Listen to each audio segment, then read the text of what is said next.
अस्सलाम वालेकुम नाज़रीन, धरती टाइम न्यूज़ ऑनलाइन से गड आऊँ यहाँ इमरान अली गोपांग खबर शामिल क्यों था। Bureau chief Sukkur Atif Shah ji report मुताबिक नए सखर वाटर सप्लाई वेझो नए ॻोठ मीरानी महल्ले में अचानक घरनि के बाह विकोड़े वई, जंहिंमें बशीर मीरानी, नज़ीर मीरानी, मुज़फ़र मीरानी, अब्दुल गनी मीरानी जा घर सड़ी रुख थी विया।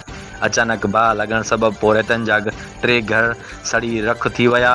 इतला मिलण ते फायर ब्रिगेड अमलो पहुची बाह विसाए वरती। अचानक बाह लगन सबब घरन में पयल खाधे पीते जो सामान, हंध बिस्तरा, खटूं ऐं ॾाज जो सामान समेत घर में पयल समूरो सामान सड़ी रख थी वियो। मुतासिर माण्हुनि खुलियल आसमान हेठि बेयारो मददगार बणियल मुतासिरनि सरहदी वारनि समेत चूंडियल नुमाइंदनि ऐं DC सखर खां माली मदद जी अपील कई आहे।